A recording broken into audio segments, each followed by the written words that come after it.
Je suis à la leçon numéro 10 qui porte sur les dictionnaires. Un dictionnaire en Python, c'est un type de données qui permet de stocker des associations entre des clés d'accès et des valeurs. Le dictionnaire est un contenant qui est dit associatif, justement parce qu'il associe des clés d'accès à des valeurs. Jusqu'à présent, on a vu la liste, qui est un autre contenant, mais un contenant qui est essentiellement séquentiel, c'est-à-dire un contenant dans lequel on peut insérer un premier élément, suivi d'un deuxième élément, d'un troisième élément, etc. On ajoute des éléments de façon séquentielle, les uns après les autres. Dans un dictionnaire, il n'y a pas de séquence, il n'y a pas de notion de séquence. Un dictionnaire ne fait que faire des associations entre ce qu'on appelle la clé et la valeur qui lui est associée. Alors, on va montrer des exemples très bientôt pour illustrer ça. Mais pour résumer, le dictionnaire est un contenant associatif qui associe des valeurs à des clés. On va accéder aux éléments d'un dictionnaire à l'aide de la clé. Donc la clé, c'est l'élément qui nous permet d'accéder à l'intérieur du dictionnaire pour récupérer la valeur qui est associée à cette clé.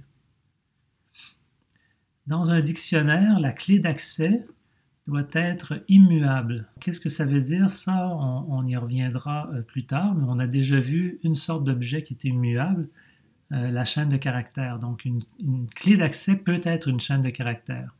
Une clé d'accès peut également être un nombre, parce qu'un nombre, c'est immuable. Le nombre 12, par exemple, ne peut pas être changé en autre chose. La liste, par contre, n'est pas un objet immuable. La liste, on a vu que c'est quelque chose qu'on peut modifier. On peut aller jouer dans les tripes de la liste, ajouter des nouveaux éléments, en enlever.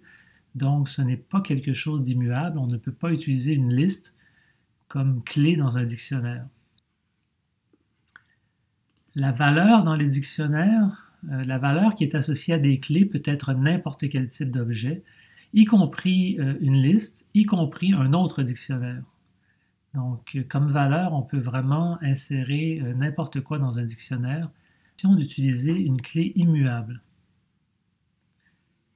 Les clés et les valeurs d'un dictionnaire peuvent être hétérogènes. Ça veut dire que la sorte d'objet associé aux clés n'est pas nécessairement la même que la sorte d'objet aux valeurs.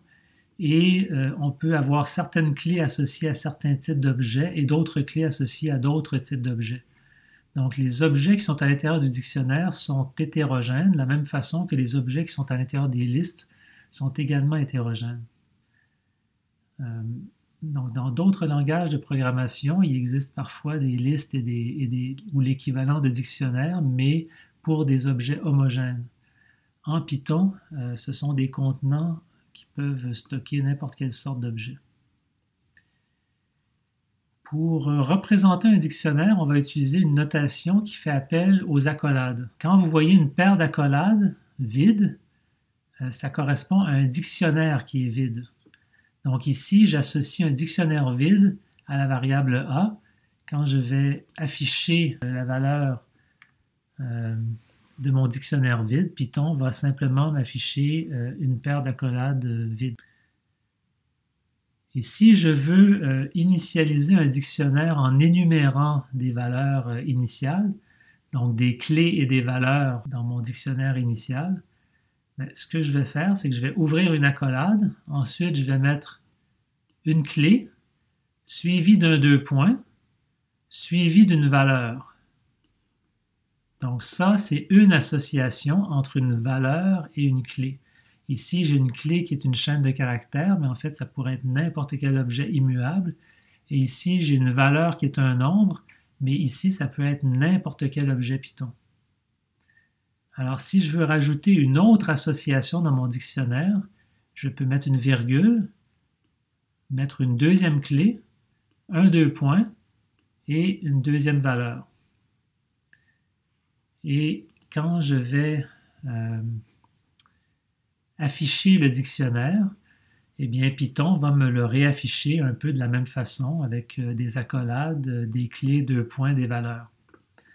Une chose que vous pouvez remarquer dans cet exemple, c'est que moi, j'ai rentré mes associations dans le dictionnaire, je les ai rentrées dans un certain ordre. Vous avez vu spam 25, eggs 37, et Python me les affiche dans l'ordre inverse.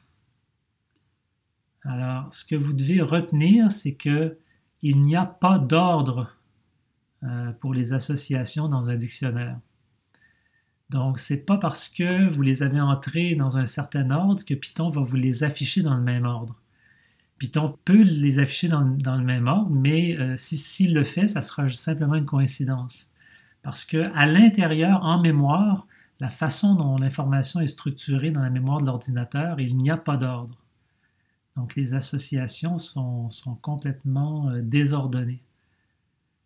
Donc on ne peut pas aller chercher la première association, la deuxième association, on ne peut pas. Tout ce qu'on peut faire, c'est aller chercher une association qui possède une clé et on peut demander au dictionnaire de nous retourner la valeur qui est associée à une clé. C'est la seule chose qu'on peut faire avec un dictionnaire.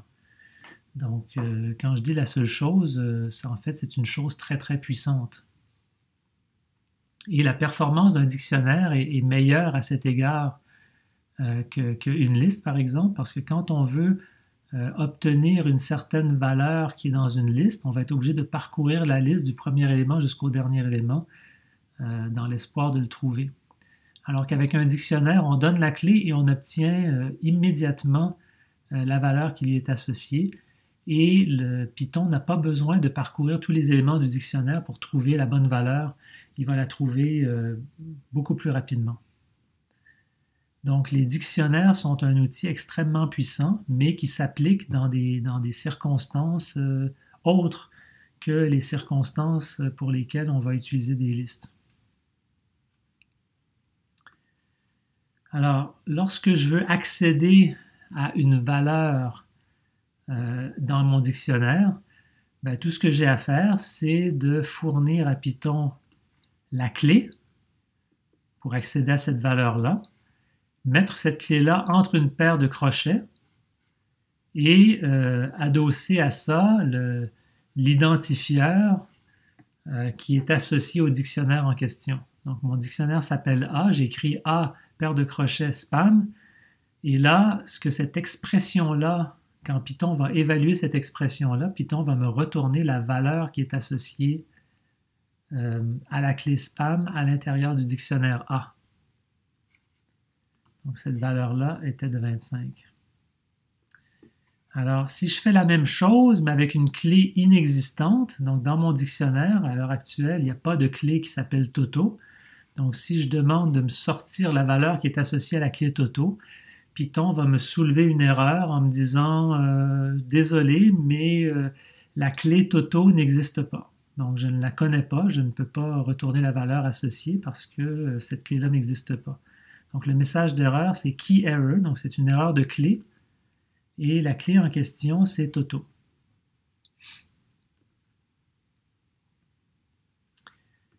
Alors, ça, c'est lorsque j'ai besoin de récupérer la valeur associée à une certaine clé.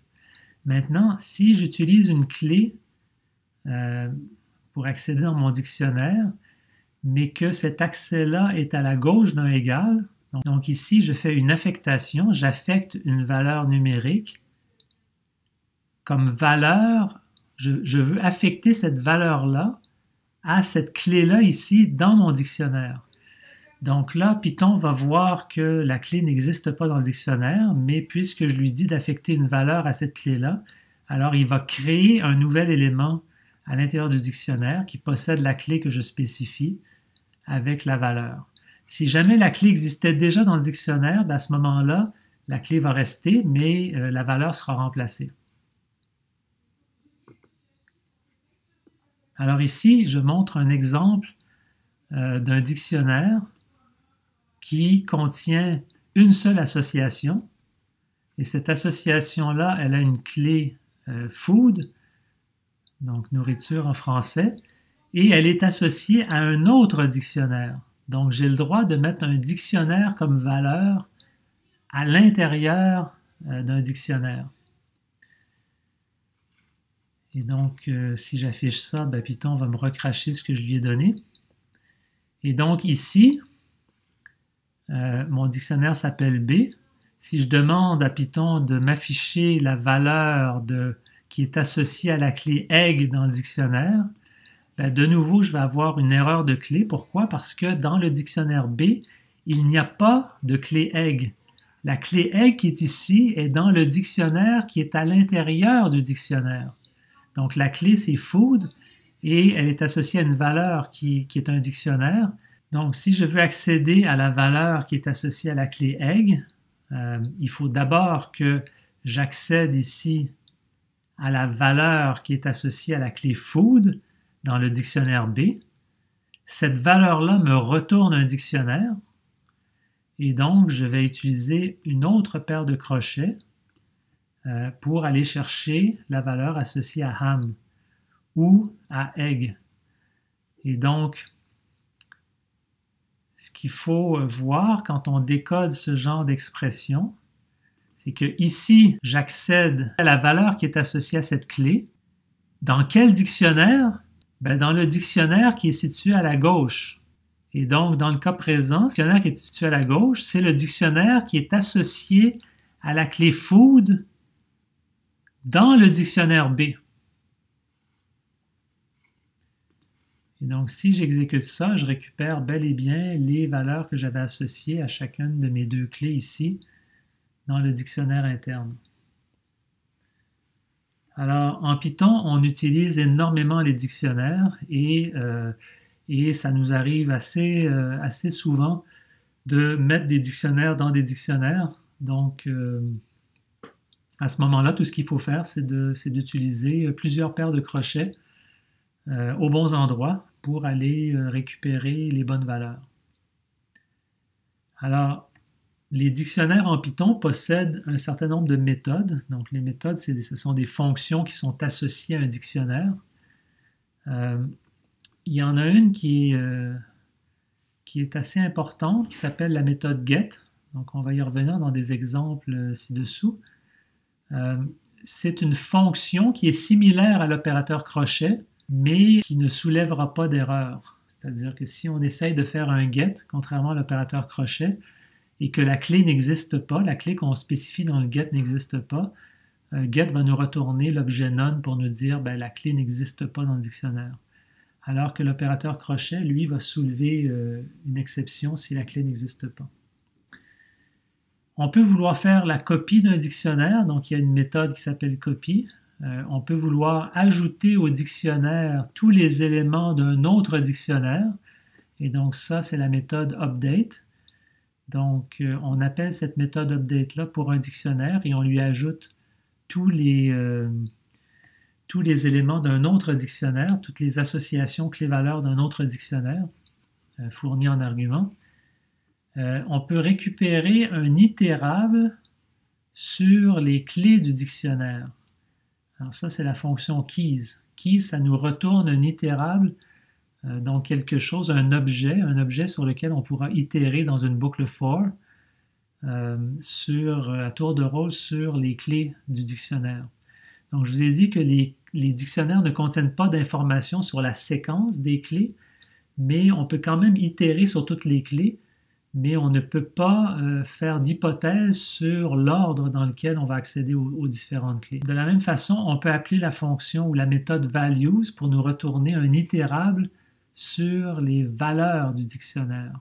Et finalement, il y a une autre méthode qui s'appelle items, qui permet de retourner des tuples clés-valeurs des éléments du dictionnaire. Donc, on va revenir là-dessus plus tard lorsqu'on aura étudié ce que c'est qu'un tuple. En deux mots, un tuple, c'est comme une liste, ça ressemble beaucoup à une liste, sauf que c'est un objet de type immuable. Alors, si j'exécute tous ces exemples-là, j'ai mon dictionnaire A qui contient eggs et spam comme clé. Ici, si j'appelle copy, je vais obtenir une copie de ce dictionnaire-là. Donc, Python va me copier tous les éléments du dictionnaire. Si j'appelle keys, ben, ça me retourne un objet itérable de ce type-là ici. Même chose pour les values et les items. Et sur ces objets-là, je peux itérer. Il y a aussi la fonction len qu'on a vue dans les leçons précédentes. Si je lui passe un dictionnaire, la fonction va me retourner combien est-ce qu'il y a d'éléments dans le dictionnaire. Donc, combien est-ce qu'il y a d'associations clés-valeurs dans le dictionnaire. Donc, dans le cas présent, dans le dictionnaire A, j'en ai 2. On a également déjà vu comment détruire un élément dans une liste. On peut détruire un élément dans un dictionnaire. Donc, je peux aller effacer l'élément qui possède la clé coffee en exécutant l'énoncé del. Donc, je dis del, et là, je donne le dictionnaire, une paire de crochets avec la clé, et l'association de cette clé avec sa valeur va être retirée du dictionnaire. La fonction get, c'est une fonction qui est très utile dans certaines circonstances. Donc, si on n'est pas sûr qu'une clé existe dans un dictionnaire, au lieu d'utiliser l'opérateur crochet qui va soulever une exception, on peut faire appel à la fonction get.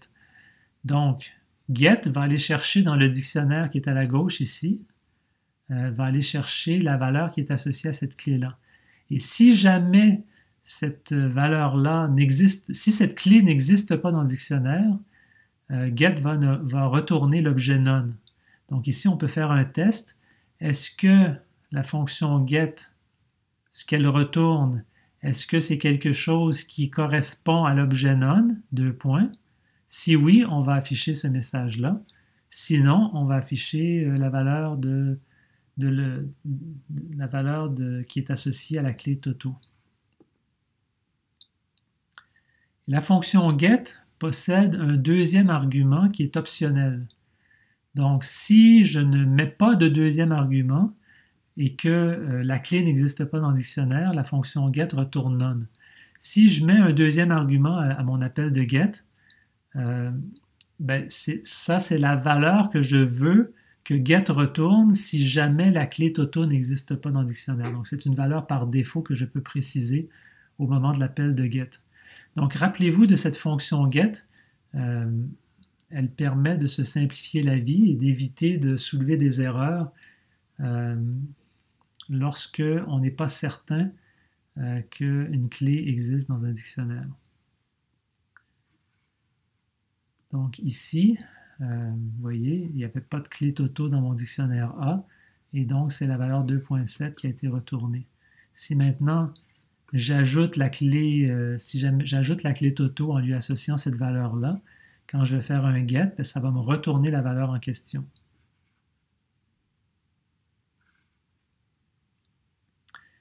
Alors, si j'ai un dictionnaire qui contient plusieurs associations clés-valeurs, ici j'ai des clés qui sont des chaînes de caractères, des valeurs qui sont des entiers, je peux itérer dans une boucle for sur toutes les clés qui sont à l'intérieur de mon dictionnaire.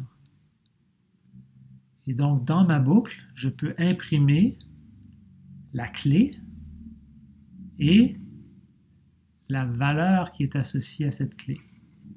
Donc, c'est juste un exemple pour illustrer une boucle qui itère sur tous les éléments du dictionnaire. Et vous voyez que j'affiche D associé à 4, B associé à 2, C associé à 3, A associé à 1.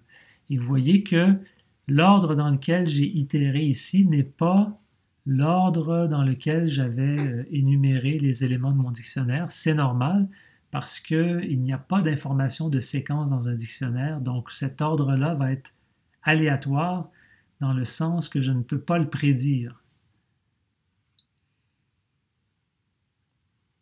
Alors, je peux, par défaut, lorsque j'itère sur les éléments d'un dictionnaire, par défaut, j'itère sur les clés. Donc, je peux aussi faire un appel explicite à la méthode keys du dictionnaire pour de nouveau itérer sur les clés. Donc, j'obtiens exactement le même résultat que j'avais obtenu la fois précédente. Donc, si je ne précise rien, je vais itérer sur les clés. Si je précise que je vais itérer sur les clés, je vais aussi itérer sur les clés. Par contre, si je précise que je vais itérer sur les valeurs, à ce moment-là, je vais obtenir toutes les valeurs qu'il y a dans mon dictionnaire, mais je ne saurais pas à quoi sont associées ces valeurs-là. Et je peux également itérer sur tous les items de mon dictionnaire. Les items, qu'est-ce que c'est? Ce sont les associations clés-valeurs. Ce sont des couples clés-valeurs et je peux affecter ces couples-là à une paire de variables, la variable clé et la variable valeur. Et si j'exécute ça, j'obtiens toutes les associations clés-valeurs. Une autre façon de voir, je pourrais dire for item indico.items. Donc, mon item sera un couple clé-valeur. Et évidemment, là, il faudrait que je modifie mon affichage ici. Il faudrait que je change ça pour ça. Et je vais formater mon item. Et à ce moment-là, vous voyez que chacun des items est un couple clé-valeur.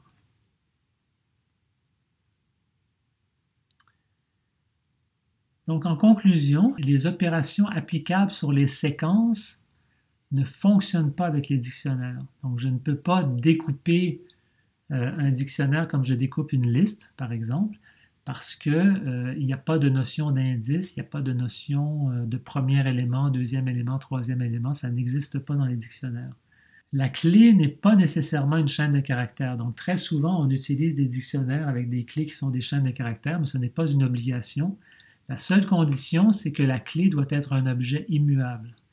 Parce qu'à l'interne, Python se sert de la clé pour structurer les éléments du dictionnaire. Et donc, si une clé était muable, ben, ça voudrait dire que son emplacement dans la structure de données pourrait changer. Elle ne fonctionnerait plus. Donc, c'est pour ça que c'est obligé d'avoir des clés qui sont immuables. Alors, des exemples d'objets qui sont immuables, ben, les nombres sont immuables, les tubes sont immuables, et puis les chaînes de caractères sont immuables. Lors d'une affectation, si la clé n'existe pas déjà dans le dictionnaire, celle-ci sera créée automatiquement. Si la clé existe, c'est la valeur, elle sera remplacée. Donc, l'ancienne valeur va disparaître et c'est la nouvelle valeur qui va être affectée. On peut utiliser aussi la fonction get qui nous retourne l'objet none lorsque la clé n'existe pas dans le dictionnaire. Si dans une expression, on utilise l'opérateur crochet avec une clé qui n'existe pas, alors on obtient une exception de type keyError. Et si vous voulez de plus amples détails, sur le site web de python.org, il y a un tutoriel sur les types de données associatifs tels que le dictionnaire. Donc voilà, merci de votre attention et à la prochaine.